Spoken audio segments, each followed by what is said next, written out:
She slept through every strategy class, yet when war came, even the admirals deferred to her tactics. How? Because Anukika wasn't just napping, she was dreaming. And in those dreams, entire fleets moved, battles unfolded, and supply lines collapsed. While her classmates memorized doctrine, she absorbed war in her sleep. The Academy dismissed her as lazy, until the Helix Consortium arrived, and humanity's survival hinged on someone who could think outside 3 centuries of military dogma.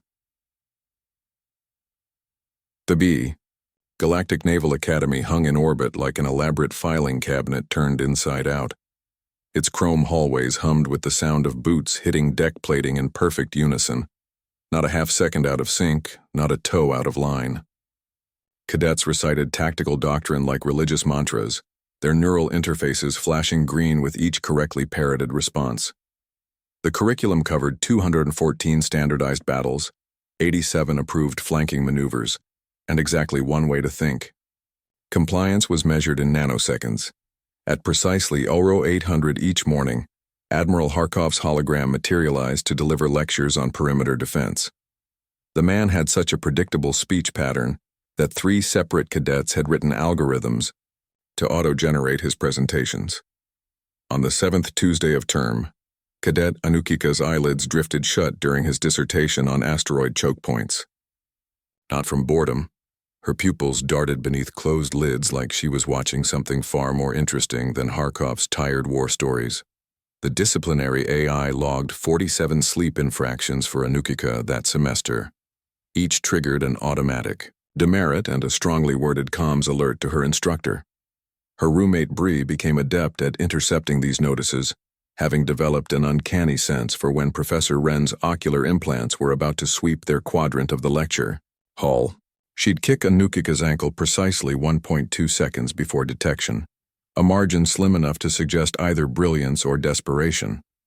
Studies of military institutions show they punish originality 83% more harshly than sheer incompetence. A cadet who forgot their sidearm during drills might scrub plasma conduits for a week. One who suggested improving the sidearm's design. That cadet vanished into the remedial ethics program. The Academy's sensors could measure oxygen consumption per brain cell during exams, but had no metric for imagination. During fleet simulations, Anukika's biometrics puzzled the monitoring AI. Standard sleep stages didn't apply. Her cortex burned through REM cycles like an overloaded reactor, while her body remained perfectly still. The system kept flagging her as active dreaming during tactical exercises, a classification usually reserved for seizure disorders. When instructors pulled her neural logs, they saw something bizarre. Her visual cortex wasn't replaying textbook maneuvers. It was generating entirely new battlefields, complete with supply routes the simulators hadn't included. One particularly frustrated professor ordered a full cerebro scan during Anukika's next nap. The results showed her basal ganglia lit up like a combat grid, mapping engagement patterns the Academy hadn't taught in decades. Oddly specific details emerged: fuel consumption rates for Obregon-class freighters, degradation curves for third-generation shield emitters. Data points no first-year cadet should know unless they'd served 20 years in logistics. The sleep sensor network threw errors trying to reconcile her vital signs: heart rate, textbook sleep, brain activity, hyperactive pattern recognition, exceeding conscious analysis thresholds. The system's final verdict: anomaly, insufficient parameters for classification. They couldn't mark her asleep when her occipital lobe was outperforming their tactical AIs, while her classmates memorized. Approved solutions: Anukika absorbed war through some backdoor of the mind. The Academy's metrics measured recall speed and doctrinal adherence, leaving no column for whatever she was doing. Commandant Vex filed her under persistent discipline case and moved on. The institution prided itself on producing officers who could execute any order without hesitation. What it couldn't fathom, what its scanners and algorithms and performance rubrics missed entirely, was that their problem cadet wasn't ignoring the lessons. She was learning them in a language the system didn't speak. The tactical hologram of Admiral Blackwood flickered above the strategy table, frozen mid-retreat with his lips curled in what the Academy's official records called resolute determination. The after-action reports used different phrasing, something about catastrophic supply line mismanagement. 23 cadets crowded around the projection of Kepler Station's siege, their neural interfaces humming as they input textbook defensive formations. The scenario was famous, or infamous, depending on which instructor you asked, for demonstrating perfect military doctrine applied to exactly the wrong situation. Anukika's forehead rested against her folded arms at the back of the room. Her breathing pattern hadn't changed in 14 minutes. Cadet Bree kept one eye on her datapad and the other on Lieutenant Wren, who was circling the hologram like a vulture explaining how engraved medals were awarded posthumously. The station's shield generators pulsed red in the simulation, just as they had in the actual battle 50 years prior. The class murmured approved responses. Reinforce the eastern bulkheads. Retask engineering teams to shield cohesion. Then, Anukika's head lifted. Her eyes remained shut.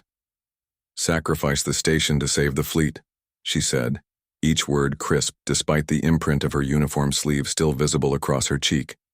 Silence hit like an airlock breach. Cadet Winters threw his stylus. It bounced off Anukika's shoulder without eliciting so much as a blink. The other students exchanged glances. This wasn't just unorthodox, it bordered on heresy. The Naval Code of Conduct listed abandonment of post as a court-martial offense 17 separate times. Historical records later showed Admiral Blackwood lost 18,143 personnel and 6 capital ships trying to hold Kepler Station. He evacuated it 3 weeks later anyway. The simulation's outcome predictor flickered as Anukika's neural link fed it. A scenario the Academy hadn't programmed. One where the retreating human fleet drew pursuing enemies through the station's destabilized fusion core. The holographic projection stuttered, recalculating. 62% enemy fleet destruction versus Standard Doctrine's projected 12% survival rate for friendly forces. Lieutenant Wren's grading tablet beeped. The screen flashed, ethically non-compliant, in angry red letters. The Academy's moral calculus gave negative points for civilian casualties, regardless of strategic outcomes. A junior instructor started reading Article 9 of the Interstellar Warfare Accords aloud, before being interrupted by a dry cough from the back. Commander Harry, a veteran of the Rim Colonies campaign, leaned forward and tapped his override code into the system.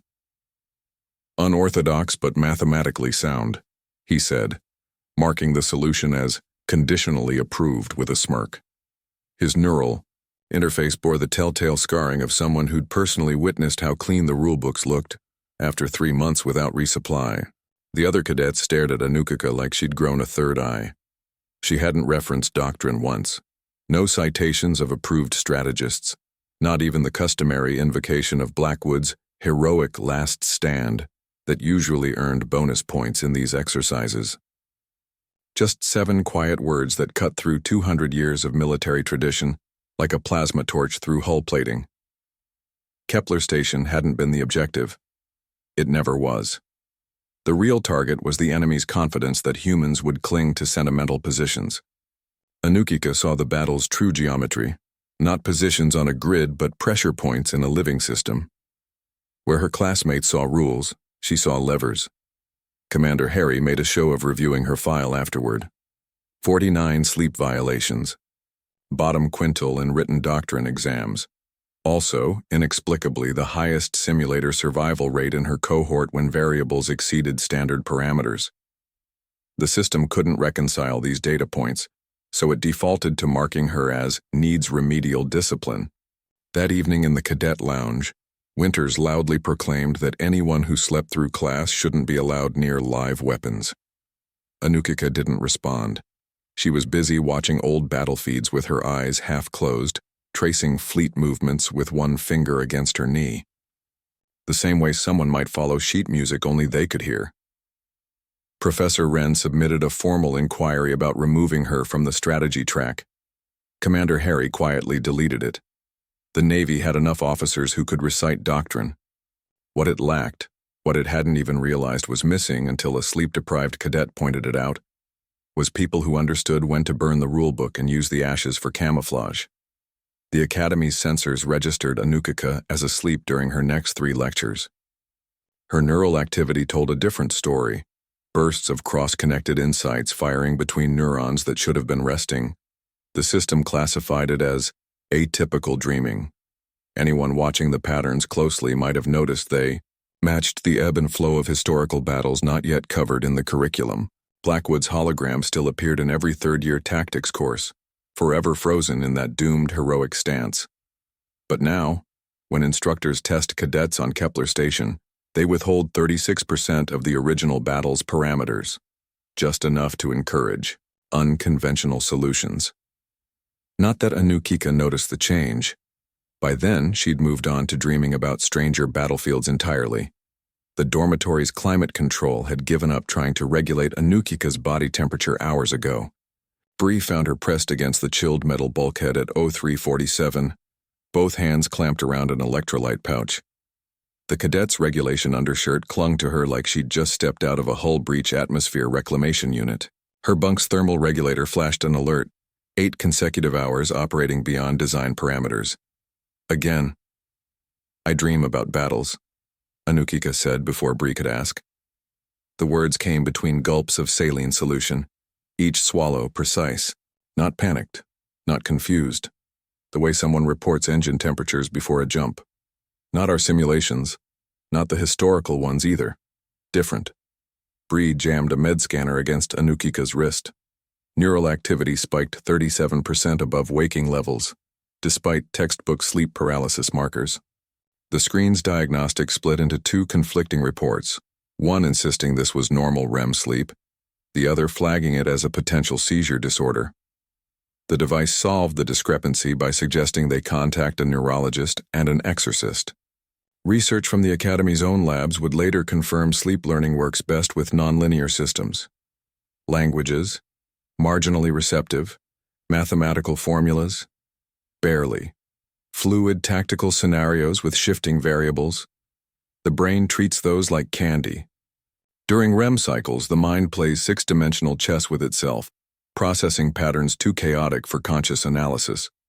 Anukika's dreams weren't replays of Academy lessons. They were full dress rehearsals for wars nobody had fought yet. Scans showed her hippocampus firing to recreate the exact vibration frequency of a failing impulse drive, a detail instructors deliberately omitted from that week's engine maintenance sim. Her cerebellum mapped asteroid fields from angles no standard nav course covered.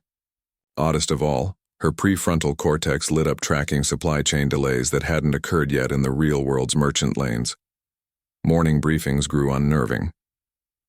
3 days before Professor Ulan introduced the Battle of Tarsus Nexus, Anukika mumbled corrections to his slides in her sleep. When Commander Resch unveiled a new torpedo targeting algorithm, she blinked awake just long enough to whisper, dropping the wrong payload, before passing out again. The algorithm failed spectacularly during live drills, exactly the way she'd predicted while unconscious. Bree started pocketing stim tabs from the infirmary. Not to keep Anukika awake, nobody could outrun her own biology forever, but to time her crashes strategically. Strangely, lectures she slept through in advance barely required attention. Neural scans showed her sleeping brain processing the material at 2.7 times classroom speed, peppering the content with nightmare scenarios the instructors wouldn't cover until next semester. The Academy's sleep tracker issued increasingly concerned reports. Subject exhibits sleep onset latency of 0 seconds, read one. REM duration exceeds healthy parameters by 218%, declared another. The medical AI suggested interventions ranging from sedatives to a full neural reset. BRI deleted each alert and requisitioned more stimulants. What no scanner measured was how Anukika's dreams changed after Kepler Station. Her eyelids fluttered faster. Hands twitched as if manipulating invisible fleet controls. Occasionally, she'd whisper coordinates that matched nothing in the Academy's databases, until tactical updates arrived weeks later, describing new enemy staging grounds at those exact vectors. Cadet rumors painted her as everything from a psychic to a cheater with illicit access to the faculty's lesson plans. The truth was simpler and more unsettling. Military strategy had no business being taught through lectures in the first place.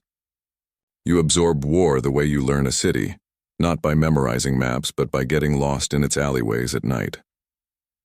By midterm, Bree stopped trying to explain. She just slid extra ration bars into Anukika's locker and made sure her uniform stayed regulation crisp for inspections. The academy valued polished boots more than piercing insights. Meanwhile, Anukika dozed through ethics seminars while dreaming up violations that could win wars. Neuroplasticity studies suggest the brain consolidates complex skills during sleep by replaying them in compressed, distorted forms. Piano players' fingers twitch through silent concertos. Mathematicians solve problems in their dreams that stump them awake. Soldiers, they relive battles that haven't happened yet. Anukika's neural patterns showed her replaying 6 variations of every lecture, testing outcomes, stress testing assumptions, abandoning failed approaches before her conscious mind wasted time on them. The academy taught war as a series of frozen snapshots. She experienced it as weather. Bree once asked what she dreamed about on quiet nights.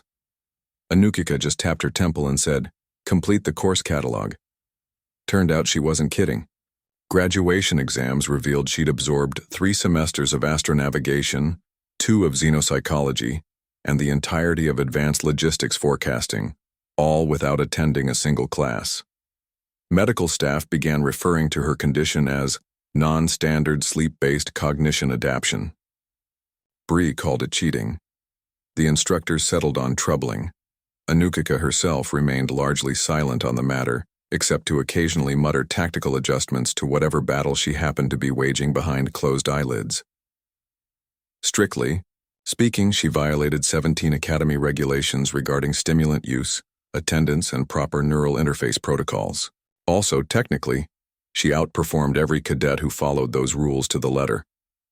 The system had no category for someone receiving military training twice, once in sterile classrooms, once in the raw crucible of her own rewiring brain. Ultimately, they left her alone.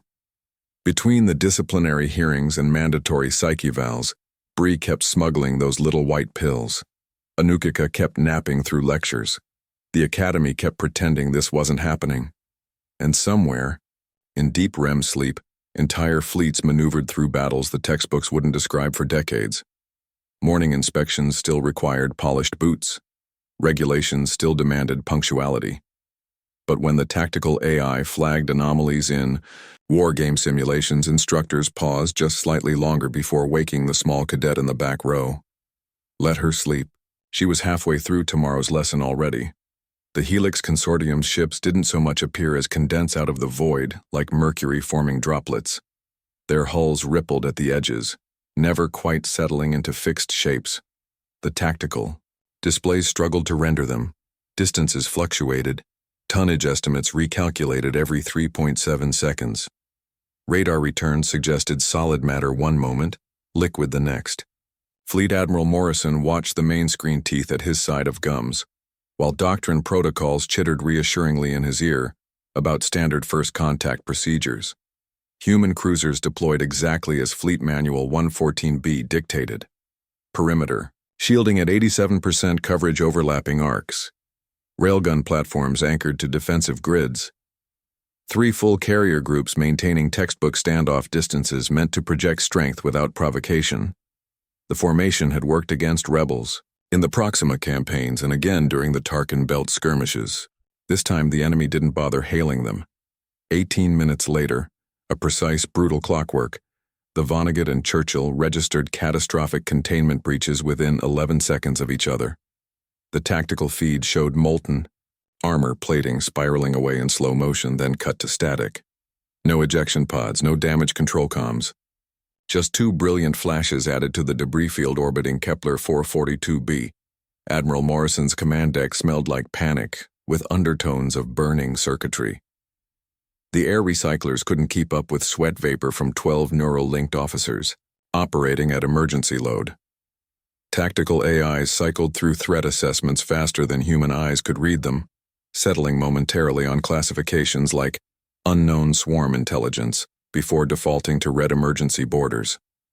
The Admiral's chair biofeedback registered a blood pressure spike that should have triggered medical alerts if anyone had bothered monitoring command staff vitals during combat. Post-battle analysis would reveal the Helix hadn't simply outmaneuvered human forces. They'd evolved past the mid-engagement. Each defensive adjustment triggered instantaneous counter-adaptation. Railgun salvos met variable density hull matrices that dissipated kinetic energy like water. Missile swarms encountered self-sealing nanite clouds. By the 6th tactical revision, targeting computers started recommending against firing at all. Projected hit probabilities had dropped below 1%. General Corps' message arrived 17 seconds after the last human ship disengaged.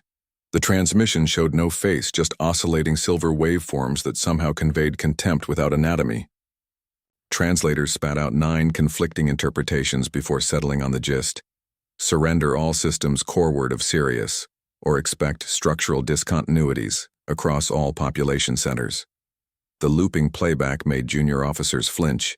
Each time it reset, like watching a blade get cleaned between executions. Earth's defense grid switched to wartime configuration 3 hours ahead of schedule. The news feeds called it precautionary. Military logistics channels used terser language, involving estimates of civilian survival rates under orbital bombardment. Morrison's command staff ran 19 variations on the evacuation protocols before realizing the projections all ended the same way, with transport lanes choked by panicked civilians and Helix ships picking them off like target practice. The Admiral's finger hovered over the fleet-wide scramble order. Standard procedure demanded immediate withdrawal to rally points, but standard procedures hadn't accounted for enemies who redesigned their ships between volleys. His neural interface pinged with 12 simultaneous alerts: fuel status, shield, integrity, crew morale metrics, all flashing the same dull orange of impending failure. Someone vomited quietly in the tactical pit. The smell of bile mixed with ozone from overheating display panels. Then Morrison's gaze snagged on an ancillary report someone had filed under academic resources. Cadet performance evaluations from the Naval College. Scrolling past ranked lists of doctrinal proficiency scores, his eyes landed on one anomaly. A sleeper with bottom-tier marks in protocol adherence, but top scores in adaptive simulation scenarios. Someone had scribbled a note in the margin. Sees around corners? The Admiral's finger moved from the evacuation toggle to his comlink. Get her here, he said. None of the aides needed clarification. Word spreads fast when 2 capital ships become scrap metal in less time than it takes to brew synthcaf. Across the fleet, officers exchanged looks that contained multitudes. First, the shock that something could dismantle human defenses so effortlessly. Then the dawning realization that all their training, all their proud traditions, amounted to a playbook someone else had already memorized. Finally, the quiet horror of watching Morrison turn to the one person the Academy had spent years trying to expel. Anukika arrived still rubbing sleep from her eyes, hair regulation length but distinctly uncombed. She wore a standard-issue envirosuit 2 sizes too large, likely grabbed in haste, and carried exactly 0 data slates. The command staff parted around her like she was emitting some frequency only nervous systems could detect. She blinked at the main display showing the Helix fleet's progress toward Earth, then did something extraordinarily inappropriate. She yawned. "What's the problem?" she asked, as if someone had woken her to fix a malfunctioning replicator rather than prevent extinction. Morrison opened his mouth to explain the tactical situation, closed it, glanced at the still looping surrender ultimatum, then did what no admiral in 3 centuries of space combat had ever done. He handed operational control to a cadet who couldn't stay awake through basic ethics seminars. Anukika studied the displays for exactly 47 seconds. Her eyes unfocused in that particular way cadets had learned meant she was correlating data no one else could see. When she spoke, it wasn't to issue orders. "You've been fighting them wrong," she said. And for the first time since the Vonnegut exploded, something like hope flickered on the command deck. Tactical officers later swore they saw her pupils dilate unevenly, one reacting to the room's light, the other perhaps tracking some imagined battle only she could witness. Standard military doctrine calls this a hallucination symptom requiring immediate medical intervention. Nobody moved to call the medics.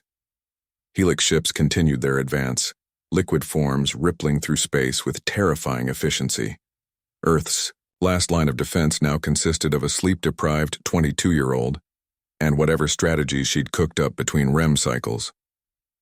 The fleet's surviving captains waited for orders that would likely contravene 24 articles of military conduct. Some prayed. A few reached for concealed stimulants. All of them remembered how Anukika's unorthodox solutions had played out in the Academy sims. Spectacular victories paired with abysmal protocol scores. Morrison exhaled through his nose. Conventional warfare had died with the Churchill. Whatever came next wouldn't be found in manuals. He nodded to the communications officer. Open fleet channel. Across 300 ships, crews braced themselves. Not for battle, they'd already lost that, but for the strangest tactical briefing in human history. A whispered conversation began between admirals about fast-tracking a field promotion. Someone dug up an old regulation about wartime commission protocols. On the main display, Anukika's hands moved absently, tracing attack vectors only she seemed to perceive. The ghost of a smile touched her lips. She looked, for all the world, like someone waking from a particularly interesting dream. Meanwhile, the Helix Armada adjusted its course by 0.4 degrees. A minor correction. Barely worth noticing. Unless, of course, you'd spent years dreaming about how enemy formations shift right before executing pincer maneuvers. Anukika's eyes snapped fully open. The sleepiness vanished. Somewhere deep in REM state pattern recognition circuits, 1,000 nightmare battles clicked into alignment with reality. Okay, she said, cracking her knuckles. Here's how we lose this war. The war room smelled of ionized sweat and stale stimulant tabs. Holographic wreckage from 6 battles floated around Anukika like a constellation of human failure. She stood at the tactical display in yesterday's wrinkled uniform, poking at the projections with a stylus someone had stolen from Admiral Morrison's office. The admirals watched her as one might observe a known explosives enthusiast disarming a live warhead, equal parts fascination and existential dread. They're not reading your minds, Anukika said without looking up. The stylus circled a cluster of helix attack patterns near the Sirius mining outposts. They're reading your doctrine. The way she said it suggested this was somehow worse, more intimate than telepathy. Admiral Blake's knuckles whitened around his data pad. The screen showed an incoming wave of 800 helix vessels adjusting course toward Earth's orbital defenses. The angle matched perfectly with classical flanking maneuvers described in the Academy's First Contact Warfare Manual, page 114, subsection B.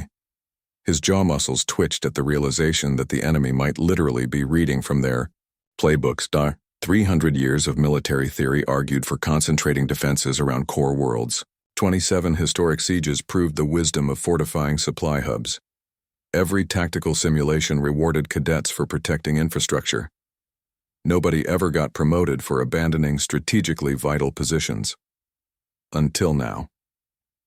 Anukika tapped. The display and 73% of Earth's orbital defense grids turned red. Not attack vectors, not reinforcement zones, straight-up surrender markers. We let them take these, she said, as casually as someone ordering lunch. The admirals made noises usually reserved for witnessing war crimes. The Helix had demonstrated an unsettling talent for predicting human responses. Standard retreat? They'd anticipated the rally points. Feigned weakness? Their ships arrived pre-positioned to counter ambushes. Only when human captains panicked and acted illogically did the enemy show even momentary confusion. Anukika called this the 30-second advantage. Brief windows where the Helix seemed to pause, recalibrating when confronted with true randomness. Admiral Blake pointed to the display. That's every major shipyard from here to Tau. Seti. His voice carried the particular strain of someone who'd spent 40 years defending those yards and now faced ordering their evacuation. And Anukika blinked at him with those eerie, sleep-deprived eyes. We can't hold them, but we can make holding them pointless. She zoomed the hologram out to show what half the room hadn't realized yet. The Helix weren't chasing territory. They were chasing predictability. Human forces kept demonstrating Newtonian responses to quantum aggression. Every counterattack came from the expected angle. Every line of defense bent where the manual said it would.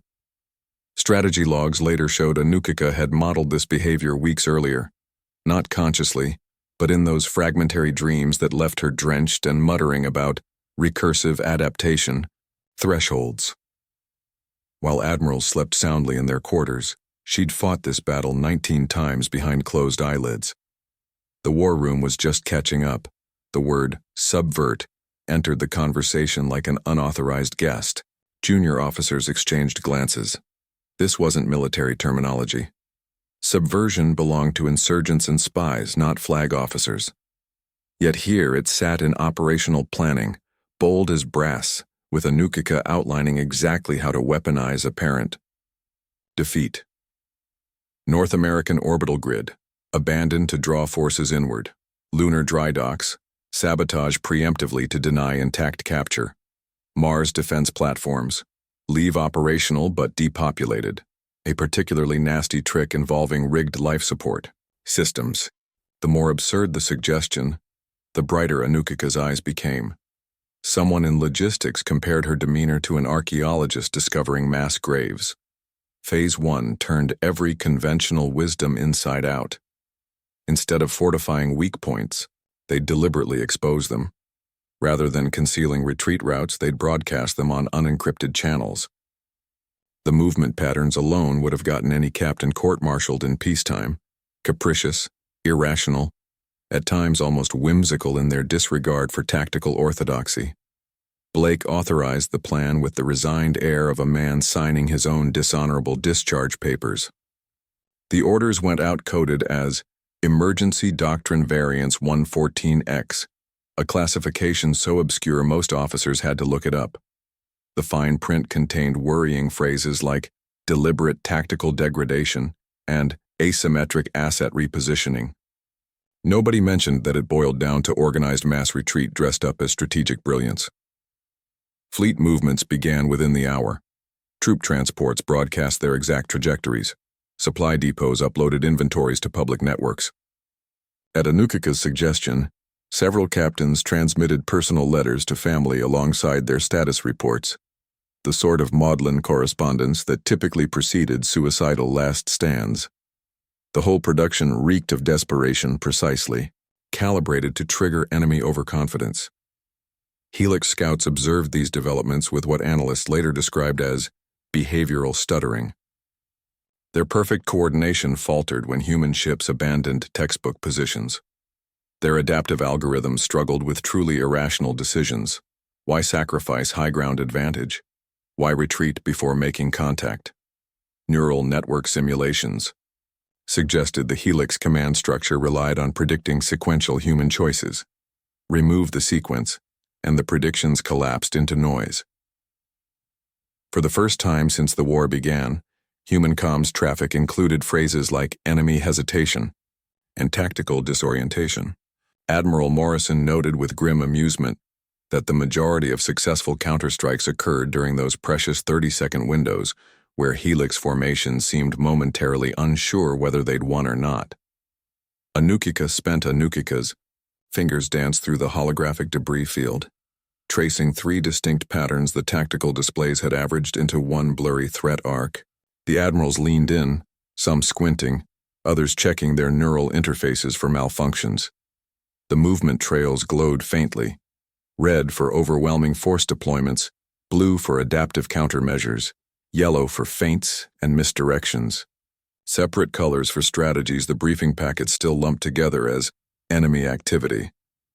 "We're not fighting one enemy," she said, tapping each hue in sequence. The fleet icons split along invisible fault lines. "We're fighting 3 pretending to be one." The hologram recalculated, revealing fissures in what intelligence had sworn was a unified command structure. Human analysts missed the signs because they'd looked for consistency. The Helix Consortium's ships shared enough design language to pass as a single force, same mercury sheen hull, same unsettling fluid movements, But the red-aligned vessels clustered in formations that maximized broadside firepower, wasting no effort on evasion. Blue units adjusted course microseconds before weapons fire converged, their adaptation curves too perfect for standard prediction. Algorithms. Yellow squadrons lingered at engagement edges, darting forward only when human gunners focused elsewhere. Triangulating decades' worth of battle records now revealed the truth. This wasn't a singular hyper-advanced civilization. It was three disparate factions operating under one banner, each with distinct tactical philosophies. The red contingent favored brute force applications of numerical superiority. The blues pursued flawless reactive adaptation. The yellows specialized in psychological warfare through calculated deception. Their alliance's genius and weakness lay in how seamlessly they'd blended these approaches. Human strategists saw an impossibly versatile adversary instead of three specialized ones temporarily aligned. The Academy's playbooks assumed opponents would commit to a single doctrine. Nobody had prepared cadets for enemies who changed philosophical underpinnings mid-battle. Anukika, of course, had dreamed about exactly this scenario 6 months before first contact. Her neural logs showed repeated nocturnal simulations of tripartite threats long before the helix appeared. The Academy's sleep monitors had classified these as stress-induced combat nightmares, flagged them for psychiatric evaluation, and promptly buried them in her medical files. Admiral Blake rubbed his temples. So we've been countering brute force with maneuvers designed against deception, while their adapters predict your next 5 moves based on the last 3 exchanges, Anukika finished. She rotated the hologram to show how blue-aligned ships always positioned themselves where standard tactical retreats would lead. Against red forces, human doctrine suggested concentrated forward assaults. Against yellows, dispersed skirmishing lines. But combined, the responses canceled each other out with mathematical inevitability. Phase Final crystallized in real time. Where Phase 1 weaponized retreat, the endgame would exploit the Helix's greatest strength, their unity, as a vector for disruption. Each faction required different bait. Reds needed obvious strong points to overrun. Blues demanded complex attack patterns worth adapting to. Yellows crapped elaborate strategic narratives to subvert. Anukika tagged 3 separate battle clusters. On the display, "Send the asteroid miners here," red markers flared, with full propaganda about last stands. "Route supply convoys through these jump points." Blue zones pulsed. "Using encryption, we know they've cracked. And for these coordinates," yellow highlights shimmered, "transmit false orders about our non-existent reserve fleet." The war room's neural network churned through simulations. Projected outcomes swung wildly until Anukika fed it her sleep math. Adjustments. The subconscious calculations her brain had refined over hundreds of nightmare engagements. Success probabilities stabilized at 68%, provided the Helix factions didn't realize they were being played against each other. Blake approved the operation with eyes that had aged a decade in 3 weeks. The orders contained more psychological, operations terminology than straight combat protocols. For the first time in interstellar warfare, humanity's biggest advantage lay in convincing the enemy they'd won before revealing they'd lost. Tactical AIs struggled with the concept. Standard military programming had no subroutines for deliberately appearing outmaneuvered. Anukika ended up dictating maneuvers to junior officers who transcribed them by hand, bypassing the algorithms altogether. The resulting battle plans read like surrealist poetry. Let them encircle the dreadnoughts but keep reactor output at 23%, or abandon forward sensors but leave active targeting beacons. As fleet elements moved into position, Anukika noted absent-mindedly that this explained why her dream battles always felt fragmented. The human brain processes multi-source threats differently than singular ones. Sleep strategists naturally decompose complex enemies into constituent parts, a survival mechanism predating spaceflight by millennia. War isn't chess with 2 players. It's 3-dimensional poker where some participants don't realize they're holding cards.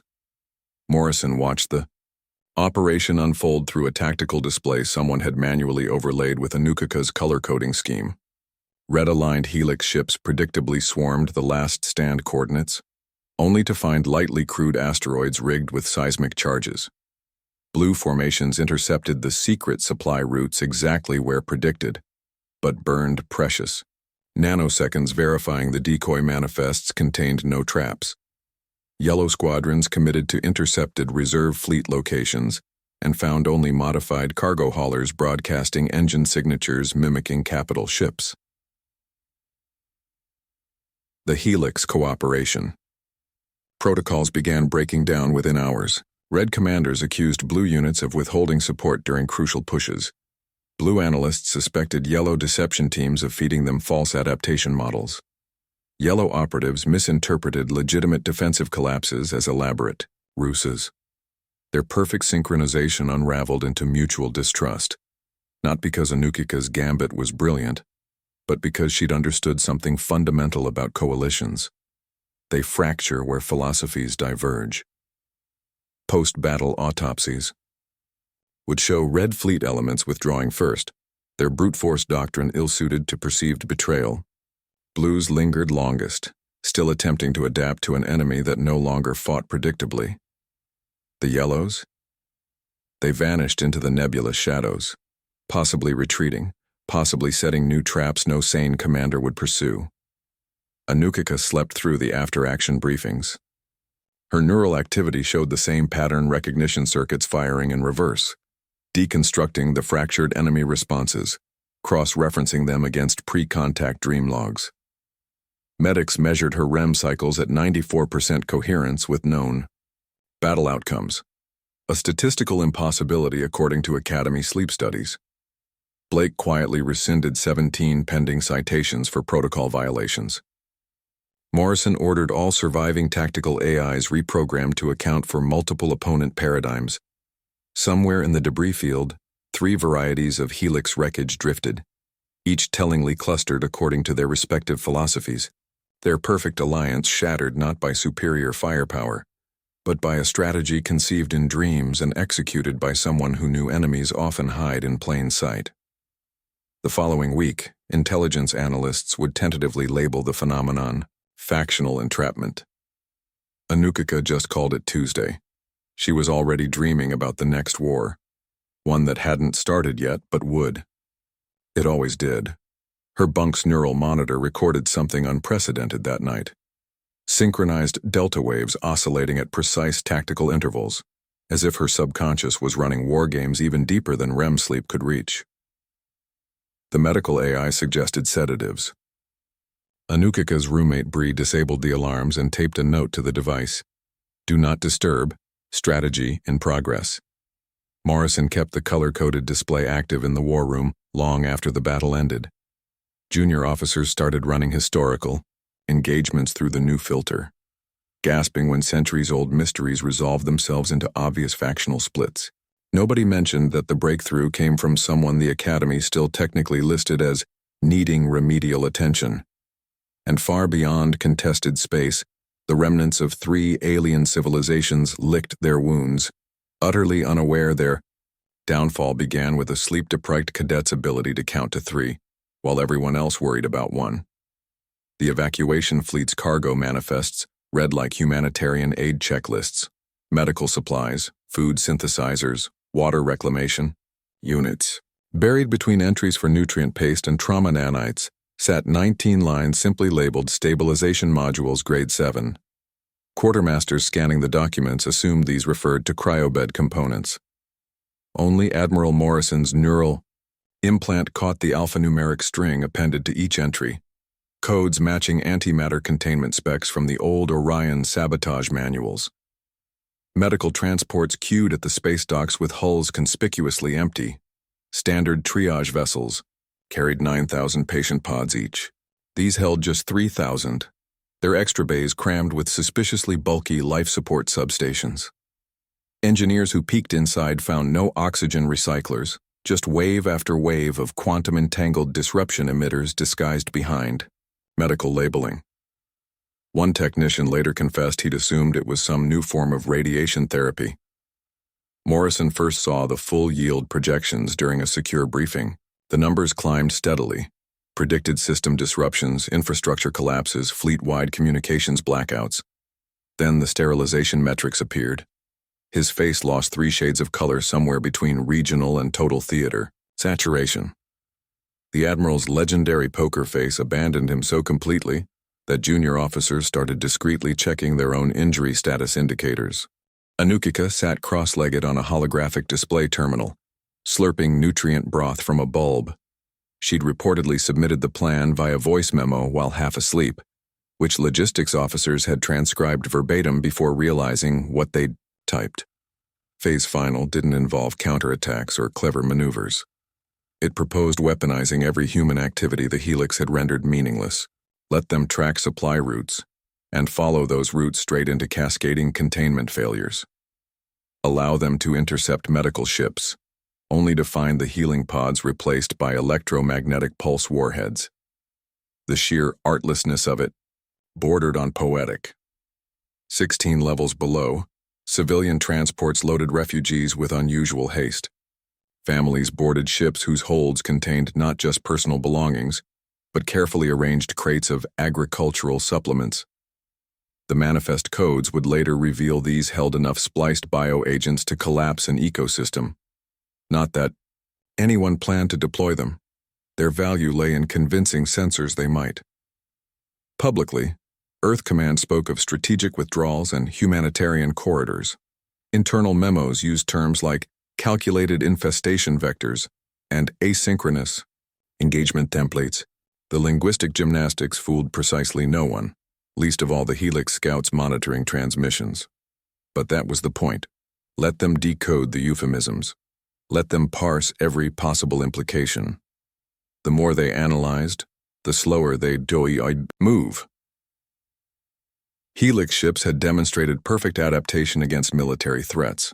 But how does an artificial intelligence calibrated for warfare react when hospital ships start emitting gravitic distortion pulses? What's the protocol for refugee barges broadcasting molecular destabilization codes? The fleet's tacticians watched in fascination as enemy formations exhibited their first-ever instances of hesitation near obviously sabotaged supply lines. Anukika's notes contained an observational gem. Predators starve fastest when every meal might explode. She'd apparently cribbed it from pre-spaceflight guerrilla warfare archives, though nobody could find the exact citation. The principle held, humanity's retreat became lethally unpredictable precisely because it was no longer tactical. Every abandoned outpost might be rigged. Each surrendered vessel could house planet-cracking devices.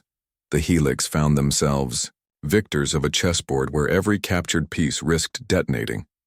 Morrison signed off on 27 separate violations of interstellar arms accords that afternoon. The legal department developed a nervous tic. One particularly creative interpretation of the Salvatore Convention allowed them to classify antimatter caches as emergency propulsion reserves, an argument so specious even the law AIs flagged it with sarcastic commentary. Meanwhile, the Helix Central Command faced its first true dilemma. Their predictive models choked on truly irrational behavior patterns. Why would a civilization construct doomsday devices specifically to abandon them?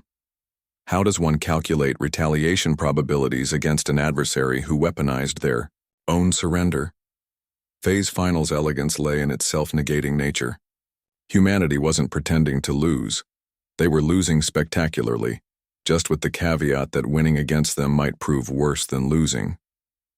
The medical ships headed for neutral space became floating wagers.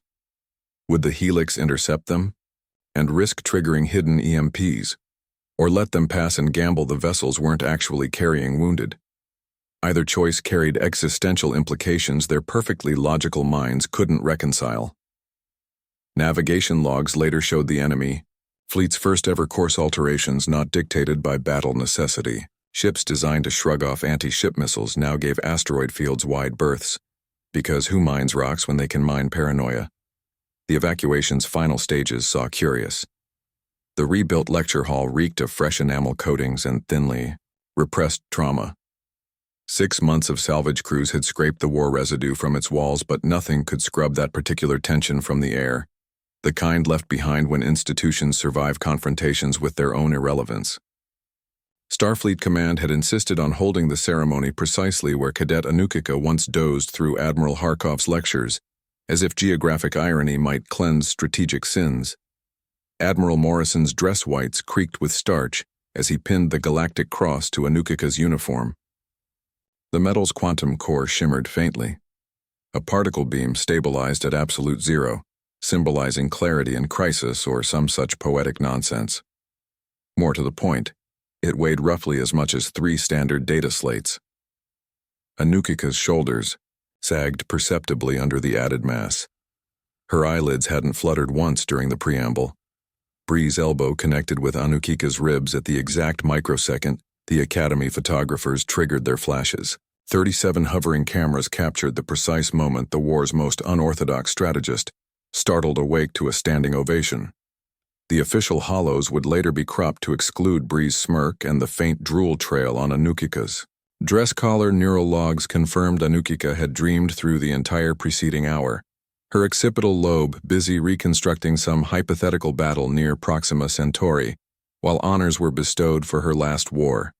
Medics monitoring her brain activity noted textbook REM patterns synced almost perfectly with the ceremony's duller speeches.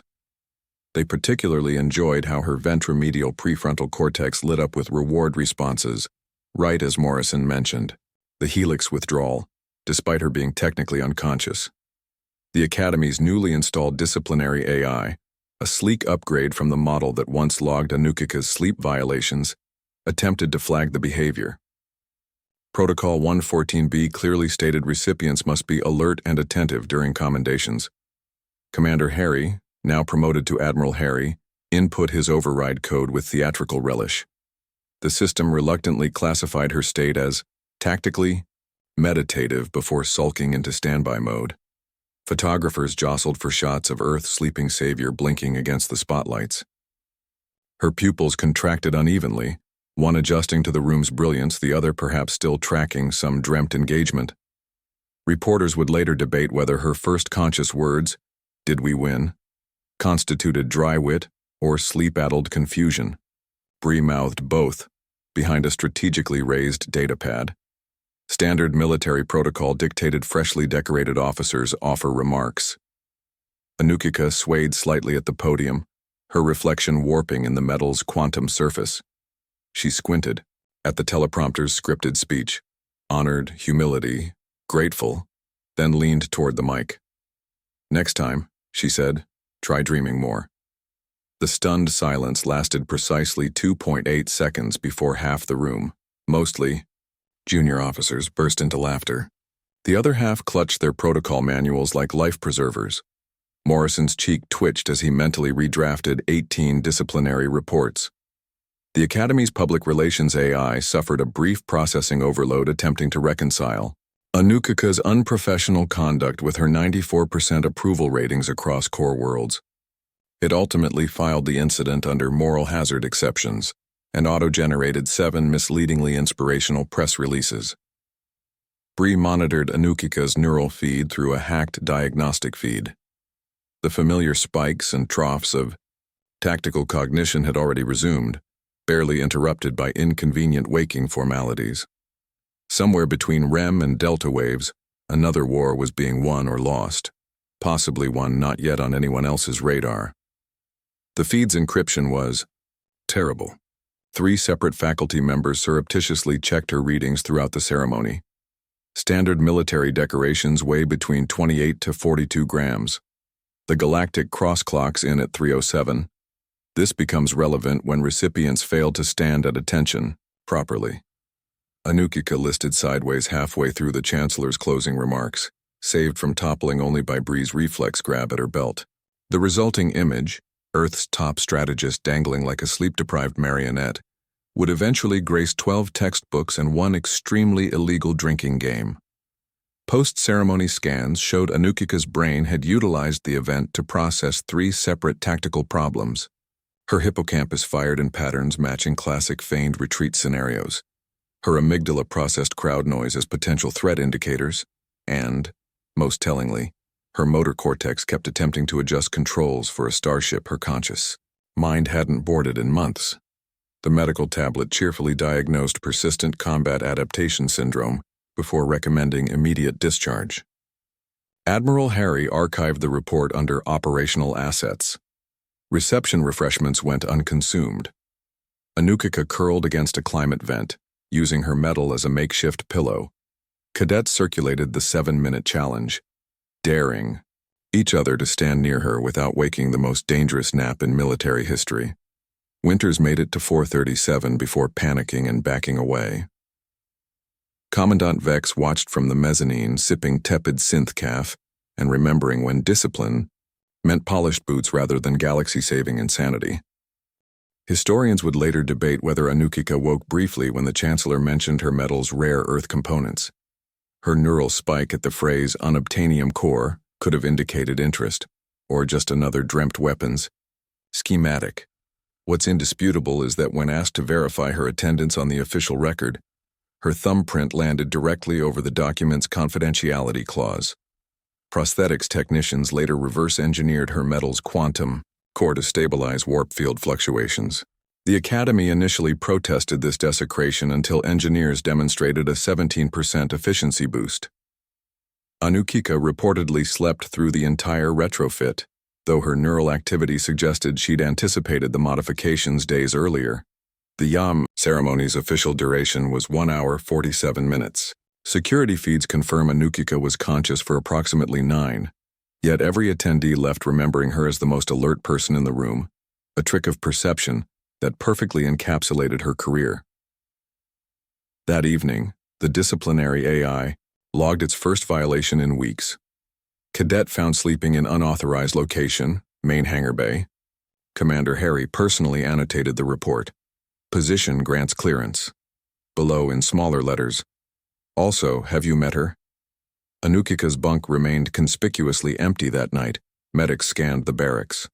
She'd relocated to a dormant gunship's cockpit, curled against the targeting console. Neural readouts showed heightened activity around unfamiliar flight patterns, possibly remnants of the ceremony's latent imagery, possibly preparations for conflicts, yet unnamed. The Academy eventually installed a plaque where she'd napped. During Admiral, the Helix surrender transmission still loops in the Academy's strategy labs, not as a lesson in defeat, but as a cautionary tale about predictability. Professors pause it at the 43-second mark where the waveforms stutter, the exact moment their enemy realized they'd been outplayed at their own game. Look around. Notice where your routines have hardened into ruts, the patterns you dismiss as distractions, daydreams, sleep thoughts, those shower epiphanies you forget by breakfast, might be your brain's way of rehearsing for battles not yet on the radar. Institutions reward waking discipline. History favors those who listen to their dreams. Somewhere right now, the next Anukika is dozing through a lecture. The question isn't whether we'll recognize them. It's whether we'll be smart enough not to interfere. The future belongs to the well-rested,